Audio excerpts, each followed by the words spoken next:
Welcome to prime nine. న్యాయం కోసం నేను యమున. ఎవరి కేసులను వారు స్వచ్ఛంగా వాదించుకోవచ్చా? ఒకవేళ వాదించాలి అంటే ముందుగా ఎవరిని సంప్రదించాలి? అలా కేసులు వాదించేటప్పుడు ఎలాంటి దుస్తులను ధరించాలి? వాటి గురించి ఎలాంటి చర్యలను తీసుకోవాలి? ఎవరిని సంప్రదించాలనే వాటి గురించి మనకు చెప్పడానికి మనతో పాటు ప్రముఖ అడ్వకేట్ కోటిపల్లి అయ్యప్ప గారు జాయిన్ అవుతారు. వారిని అడిగి తెలుసుకుందాము. మీకు కూడా ఏవైనా ఇలాంటి డౌట్లు ఉంటే గనక, అంటే ఏదైనా కేసులు వాదించాలన్నా, సొంతంగా అడ్వకేట్ లేకుండా సొంతంగా ఏమైనా వాదించుకోవాలనుకున్నా కూడా, ఎలాంటి అంటే ఏదైనా క్రిటికల్ స్టేజ్లో ఉన్నప్పుడు లాయర్ని సంప్రదించాలి అంటే ఏం చేయాలి? ఇలాంటి వాటన్నిటి గురించి కూడా కోటిపల్లి అయ్యప్ప గారిని అడిగి తెలుసుకోవచ్చు. స్క్రీన్ పై కనిపిస్తున్న నెంబర్స్ కి కాల్ చేసి మీకు ఏమైనా డౌట్స్ ఉంటే కూడా అడ్వకేట్ అయ్యప్ప గారిని అడిగి తెలుసుకోవచ్చు. ఇప్పుడైతే అయ్యప్ప గారితో మాట్లాడదాం. ముందుగా సార్ నమస్తే. నమస్తే మేడం. సార్, ముందుగా ఇక్కడ ఎవరి కేసులు వారు స్వచ్ఛందంగా వాదించుకోవచ్చా అంటే, చాలా మందికి నిజంగానే స్వచ్ఛందంగా వాదించుకోవచ్చా తెలియదు. కొన్ని సినిమాలలో మనం చూసే ఉంటాం, నిజంగానే కొందరు వాదించుకుంటూ ఉంటారు. అది నిజమైన బయట అలా చేయవచ్చా అనే డౌట్ నాకు కూడా వస్తుంది. అలా ఎవరి కేసులు వాళ్ళు వాదించుకోవచ్చా? దానికి ముందుగా ఎవరిని సంప్రదించాలి, ఎలా?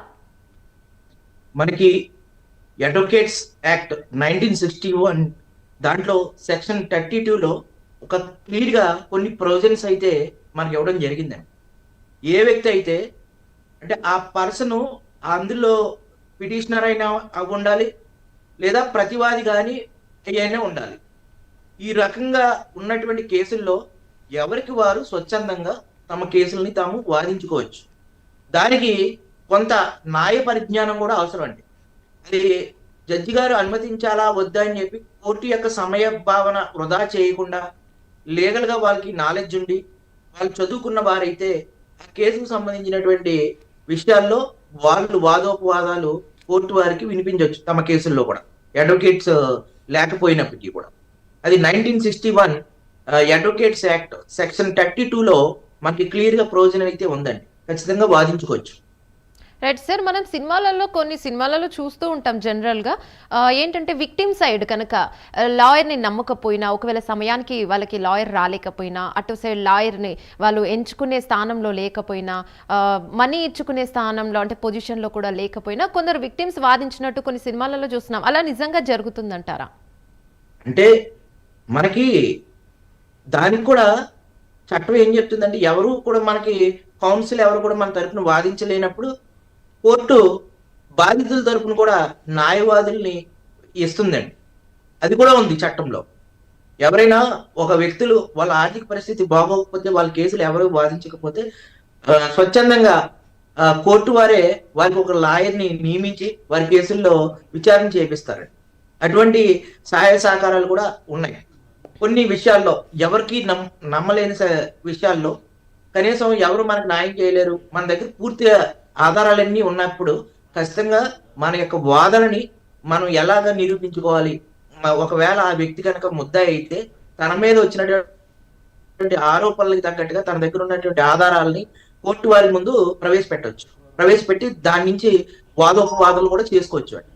అదే ఇప్పుడు ఇతరుల కేసులు అంటే అన్ని కేసుల్లో అలా వాదించవచ్చుమా అంటే అన్ని కేసుల్లో అలా వాదించకూడదండి.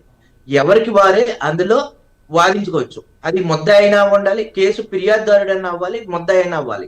ఎవరో ఒకరు ఆ కేసులో ఇన్వాల్వ్ అయి ఉన్న వ్యక్తులు మాత్రమే వాదించుకోవాలి. అన్ని కేసులు వాదించడానికి న్యాయవాదుల చట్టం అనేది వర్తించదండి. దానికి న్యాయవాదుల చట్టం 1961 దానికి వ్యతిరేకం అండి. అలా వాదించడానికి లేదు. రైట్. ఒకవేళ అంటే బాధితుడు కావచ్చు, పిటిషనర్ కావచ్చు, ఆల్రెడీ వాళ్ళకి అడ్వకేట్ ఉన్నా కూడా, ఒకవేళ పీపీ ఉన్న విక్టిమ్ సైడ్ ఎవరి సైడ్ అయినా ఉన్నా కూడా వాళ్ళ మీద నమ్మకం లేక సడన్ గా అప్పటికప్పుడు మనం జడ్జి గారిని అడిగి వాదించుకోవచ్చా? అప్పుడు జడ్జి గారిని కాదండి, ముందుగా కోర్టు వారికి ఒక లిఖిత పూర్వకంగా పలానా కేసులో నేను ఇలా పలానా ముద్దాయిగా ఉన్నానో లేకపోతే పిటిషనర్ గా ఉన్నానో మొత్తం పూర్తిగా వివరాలన్నీ రాసి జడ్జి గారి యొక్క అనుమతి తీసుకుని వాళ్ళు ఆ కేసు వచ్చినప్పుడు మనకు సమయం ఇస్తారు. ఆ సమయంలో మనం వాదించాలండి. అంతే తప్ప ఎప్పుడు పడితే అప్పుడు కోర్టు అనేది ఒక ప్రత్యేకమైనటువంటి విధి విధానాలతోటి నడుస్తుందండి. ఎవరు పడితే వాళ్ళు ఎప్పుడు పడితే అప్పుడు ఇష్టం వచ్చినట్టు వాదించడం అనేది ఉండదండి. అది అడుగుతారు జడ్జి గారు, నీ కేసులో నువ్వు ఎందుకు వాదించుకోవాలనుకుంటున్నావు, ఏ పాయింట్ల మీద వాదించుకోవాలనుకుంటున్నావు, ఇవన్నీ పూర్తిగా వివరాలన్నీ సేకరించి వారు ఆ కేసుని వారు తమకు తాముగా వాదించుకోవడానికి వారికి అన్ని అర్హతలు ఉన్నాయని భావిస్తే కోర్టు వారు ఖచ్చితంగా వాళ్ళకి ఆ అవకాశం కల్పిస్తుందండి. అంటే ఏంటంటే కొంతమంది చట్టం అంటే ఏంటి తెలీదు. అంటే ఎటువంటి పరిభాషలో మాట్లాడాలి, కోర్టు అనేది కొన్ని భాష ఉంటదండి. ఆ ఉపయోగించే భాష ఎవరి గౌరవ మర్యాదలని కించపరిచే విధంగా ఉండకూడదు. అందువల్ల కోర్టు ఇచ్చినటువంటి నియమ నిబంధనలను అనుసరించి వారికి లీగల్ నాలెడ్జ్ ఉన్నదని అనిపిస్తే జడ్జి గారు ఖచ్చితంగా వారికి అవకాశం ఇస్తారండి. Right sir. కాలర్ రెడీగా ఉన్నారు గుంటూరు నుంచి శ్రీనివాసరావు గారు. రైట్ శ్రీనివాసరావు గారు, హలో. చెప్పండి. రైట్, అడగండి ఏంటో ప్రాబ్లం సార్ అన్నారు. Hello sir. చెప్పండి. Hello sir. చెప్పండి సార్, వినిపిస్తుంది. నేను 2022 జూలై 1వ తారీఖున మా తమ్ముడి దగ్గర ₹1,00,000 అప్పు తీసుకున్నానండి. తీసుకుంటే వాడు ఏం చేశాడంటే ₹20 స్టాంప్ మీద రాసి ఇచ్చాను. ₹2 వడ్డీకి.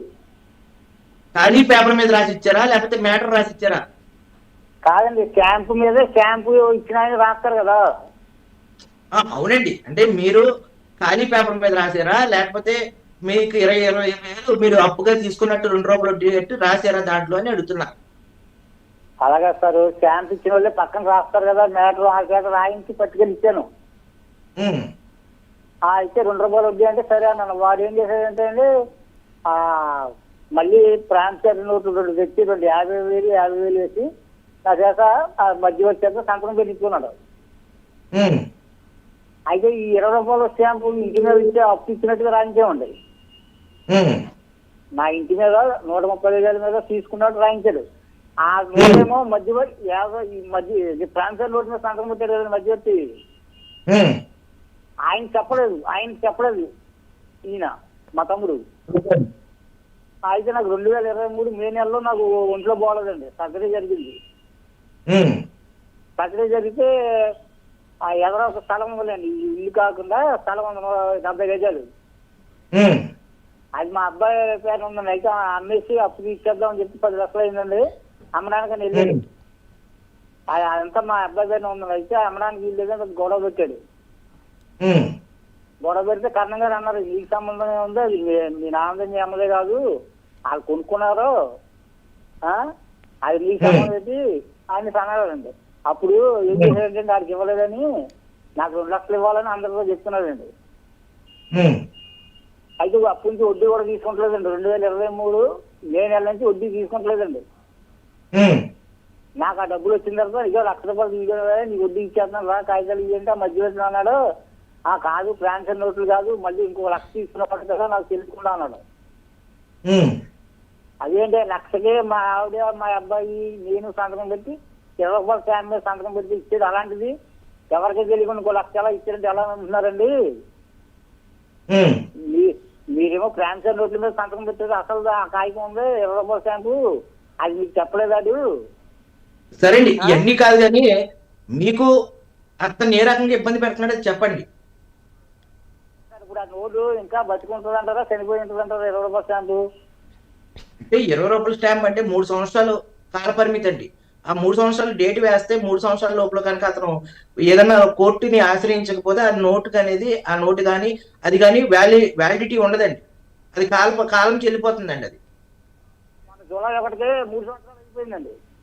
3 సంవత్సరాల లోపల అతను నోటీస్ అయినా ఇవ్వాలి, ఏదైనా మీకు తెలియజేయాలి. అది కనుక చేయకపోతే ఆ నోటుకి విలువ ఉండదండి. కాలం చెల్లిపోతుంది. అది కోర్టులో వేయడానికి పనిచేయదు. ఏదైనా 3 సంవత్సరాల లోపలనే ఏదైనా చేయాలండి. Right, ready.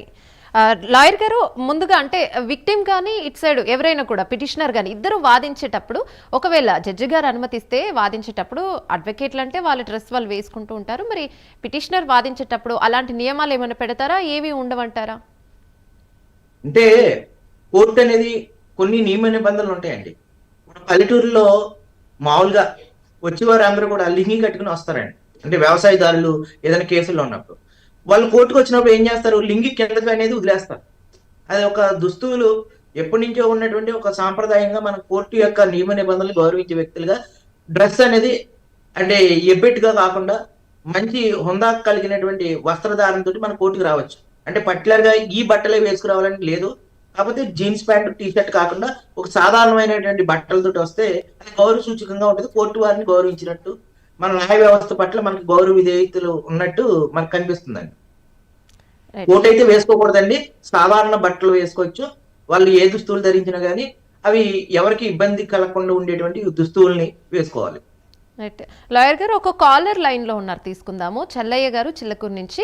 రైట్, చెల్లయ్య గారు హలో. హలో, రైట్, లాయర్ గారితో మాట్లాడండి, ఏంటి మీ సమస్య? మాది ల్యాండ్ సమస్య. 2017లో కేసు వేసిన మేడం. హలో ఓకే అండి, హలో, చెప్పండి. మేము 2016లో కేసు వేసినాం మేడం. ఓకే అండి. 2016లో భూపాల్ మలుకోట్ల కేసు వేసినాం సార్, ల్యాండ్ కేసు. హలో, చెప్పండి సార్. రైట్, వెళ్ళండి.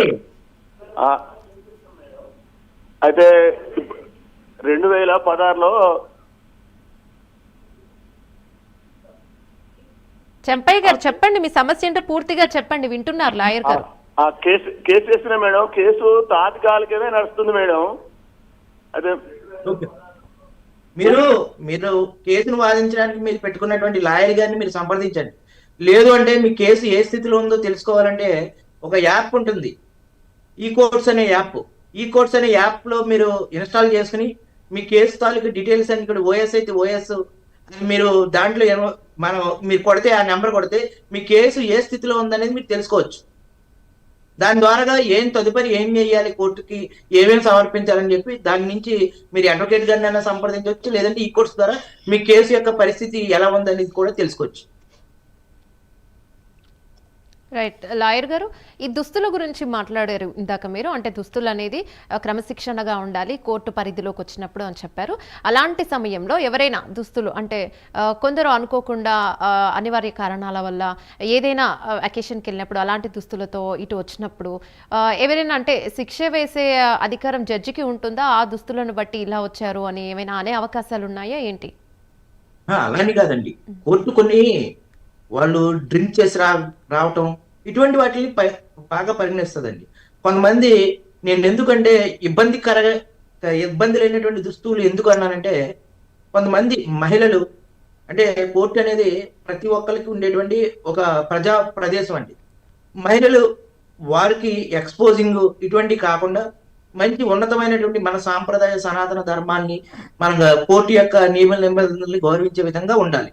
అదే నేను కోరేది. ఇప్పుడు ఏ కేసుకి వెళ్ళి వచ్చినా ఏ బట్టలైనా వేసుకోవచ్చు, కాకపోతే టీ షర్ట్లు జీన్స్ ప్యాంట్లు వేసుకుంటే మన యొక్క ఎపీరియన్స్ అంటే మనం వేసుకునేటువంటి దుస్తువుల ఆధారంగానే మన యొక్క పరిణితి మన ప్రవర్తన కూడా ఉంటుందని మన పెద్దలు చెప్తూ ఉంటారు. అలా కాకుండా మంచి దుస్తువులతో చేయాలి.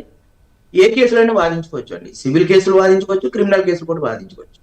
అదే సివిల్ కేసులు అనుకోండి, ఆర్డర్ నెంబర్ 3 అండి, రూల్ 1 and 2 దీని ప్రకారం సివిల్ కేసులకి ముందస్తుగానే మనకి సూపరింటెండెంట్ గారిని కలిసి ఒక లెటర్ ఇచ్చి ఆ సివిల్ కేసులకి మేము ఈ కేసులు ఇలా ఉన్నాయని దానికి సంబంధించినటువంటి పిటిషన్లు అన్ని కూడా స్వయంగా వారైనా తయారు చేసుకోవచ్చు.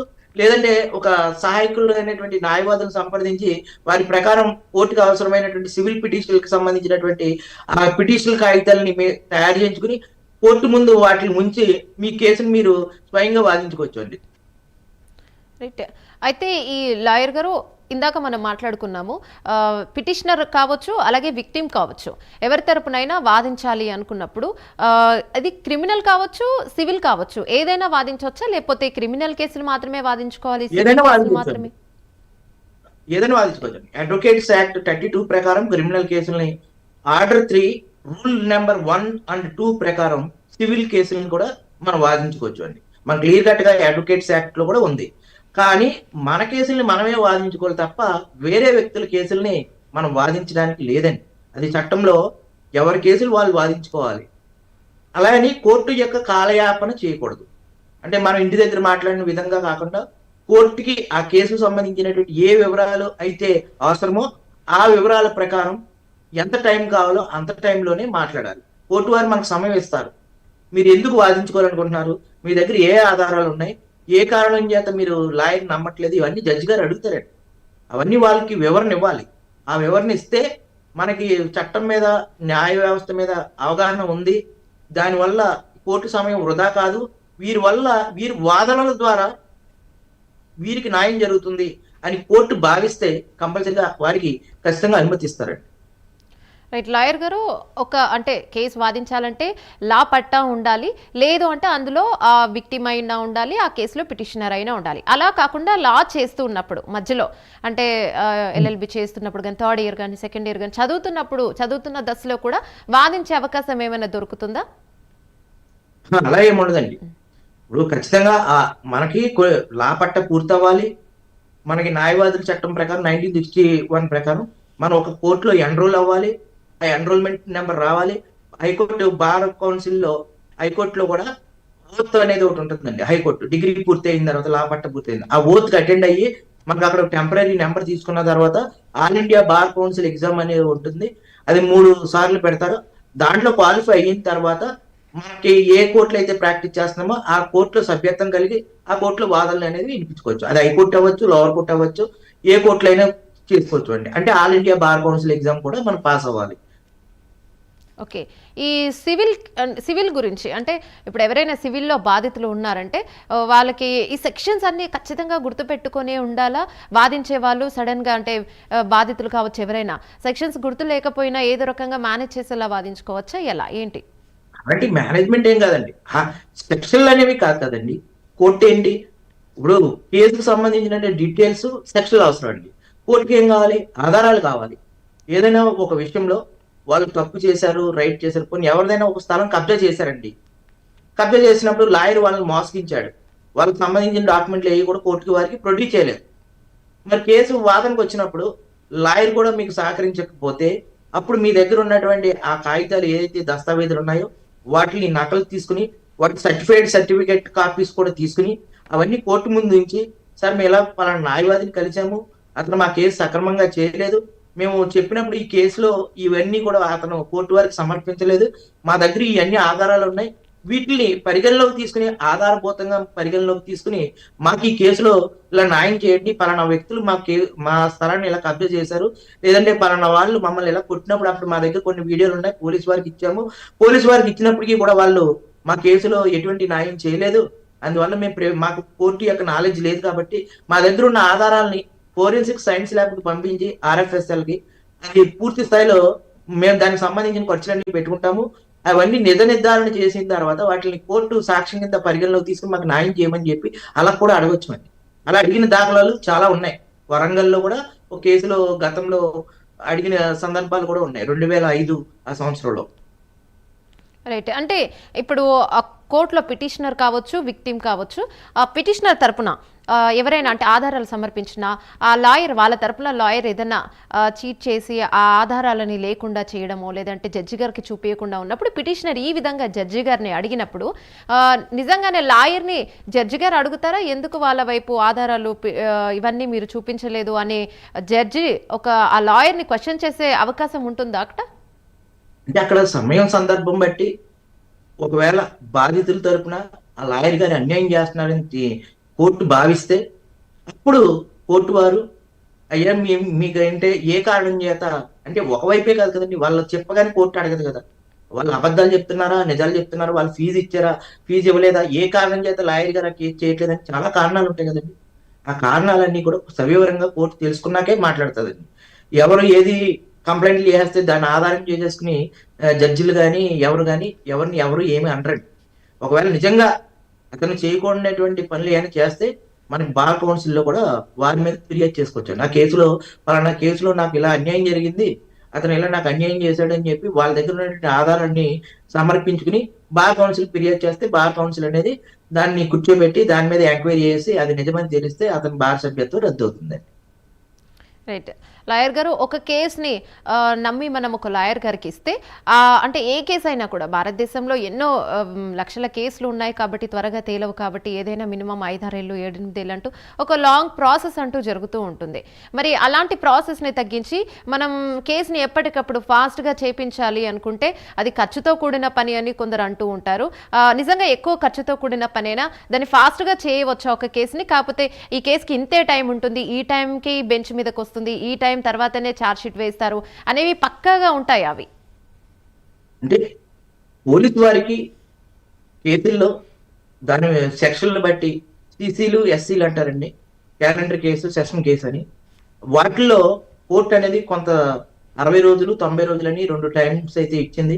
ఆ రోజుల్లో ఒకటి ఖచ్చితంగా వాళ్ళు సాక్షి షీట్ సబ్మిట్ చేయాలి.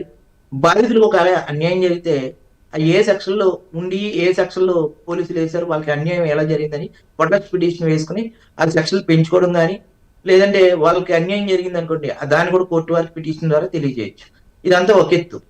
కానీ మీరు ఏదైతే చెప్తున్నారో కోర్టుకి కాల పరిమితి అనేది ఏది ఉండదండి. అంటే ఫాస్ట్ ట్రాక్ కోర్టులు, ట్రయల్ కోర్టులు అనేవి వాటికి త్వరితగతిన కేసులు పరిష్కరించేటువంటి వెలుసుబాటు ఉంటుంది కొన్ని కారణాల చేత. అంటే ఒక కేసు పూర్తి చేయాలంటే ఒక జడ్జి గారి మీద ఆధారపడి ఉండదండి. చాలా పోలీసులు ఇన్వెస్టిగేషన్ ఉంటుంది, డాక్టర్ గారి దగ్గర నుంచి కొన్ని సర్టిఫికెట్స్ రావాల్సి ఉంటాయి, ఫోరెన్సిక్ సైన్స్ ల్యాబ్ నుంచి కొన్ని రిపోర్ట్లు రావాల్సి ఉంటాయి, ఫింగర్ ప్రింట్ బ్యూరో నుంచి రావాల్సి ఉంటాయి. కేసుకు సంబంధించినటువంటి అనేక ఆధారాలు వివిధ శాఖల దగ్గర పెండింగ్ లో ఉంటాయి. ఆ పెండింగ్ లో ఉండటం వలన అవి కాలయాపన, జాప్యం జరుగుతూ ఉంటుందండి. ఛార్జ్ షీట్ వేసే ముందు, ఛార్జ్ షీట్ వేసిన తర్వాత వారందరూ కూడా టైం కూడా ఇవ్వాలి కదండి. ఇప్పుడు ఎలా ఉంటది, ఇప్పుడు డైరెక్ట్ గా డాక్టర్ గారిని మీరు పోస్ట్ మార్టం చేశారు కాబట్టి మీరు ఎమ్మంటే సాక్ష్యానికి రమ్మంటే రాలేరండి. ఎందుకంటే అతను కూడా ఒక బాధ్యత కలిగినటువంటి డాక్టర్ వృత్తిలో ఉండి అనేక మందికి, పేదవారికి వైద్యం చేసేటువంటి సిచ్యువేషన్ ఉంటుంది. ఒకసారి రాకపోవచ్చు, రాలేకపోవచ్చు అండి. అప్పుడు కోర్టు వారికి డాక్టర్ గారు ఇలాగా అర్జెంట్ ఆపరేషన్స్ ఉన్నాయి ఈ వీక్, నెక్స్ట్ వీక్ వాయిదా ఇవ్వండి, అప్పుడు వచ్చి కోర్టు వారికి వచ్చి సాక్ష్యం చెప్తాడు అని చెప్తారు. అదే ఎస్ఐలు ఉంటారు, ఒకసారి బందోబస్తుకి వెళ్ళవలసి వస్తుంది. ఆ కోర్టులో ఇన్వెస్టిగేషన్ ఆఫీసర్ గా ఉన్నటువంటి సదరు పోలీస్ ఆఫీసరు వేరే చోట బందోబస్తులకు రావాల్సి వచ్చి ఉండొచ్చు, అతనికి ఆరోగ్యం బాగుండకపోవచ్చు. ఇలా రకరకాల కారణాలు ఉంటాయండి. కేసు కాలయాపన అనేది అది ఎవరు కాదండి. అంటే అక్కడ ఉండేటువంటి సమయభావన ఎందుకు కలుగుతుంది అంటే అదే రోజు 4-5 కేసులు చేయవలసి వస్తుంది.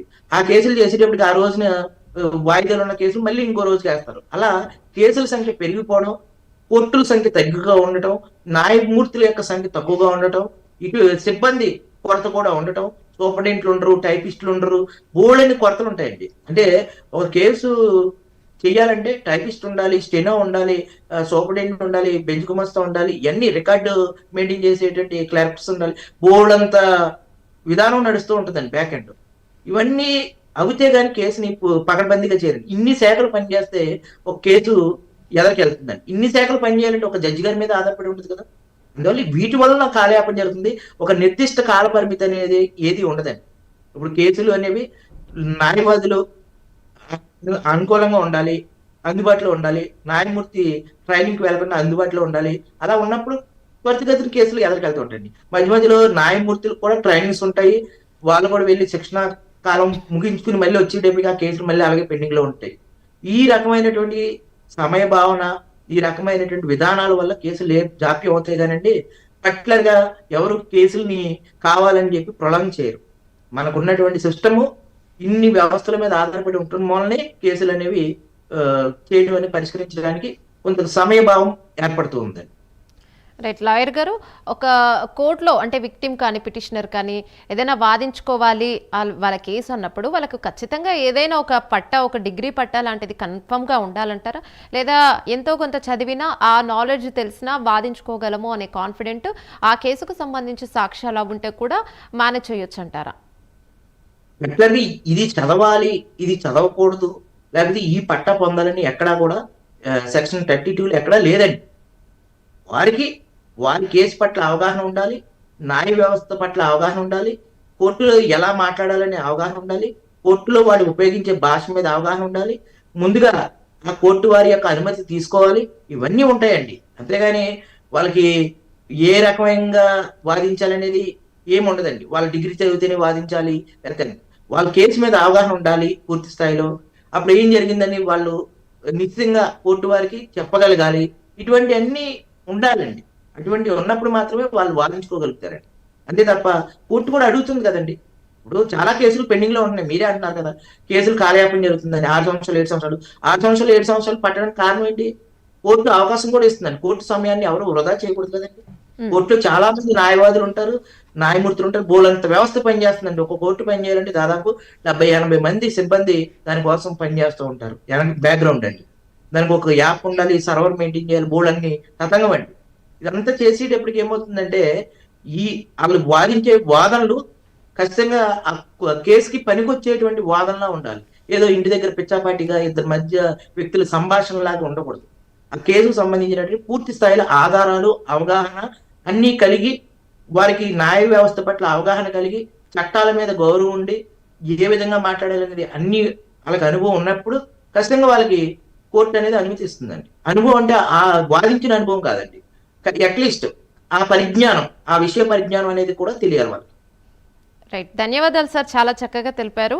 రైట్, అసలు ఎవరి కేసులు వారు స్వచ్ఛందంగా వాదించుకోవచ్చా, ఎలాంటి సమయాల్లో వాదించుకోవాలి, అడ్వకేట్ ఉన్నా కూడా వాళ్ళకి ఏదైనా అన్యాయం జరుగుతుందని అనిపించినా, అడ్వకేట్లు దొరక్కపోయినా, ఏదైనా ఎమర్జెన్సీ ఉన్నా కూడా వాళ్ళకి అడ్వకేట్లకి మనీ ఇచ్చుకోలేని సిచ్యువేషన్లో ఉన్నా, ఇలాంటి వాటి గురించి కూడా జడ్జి గారిని అడిగి వాదించుకోవచ్చు.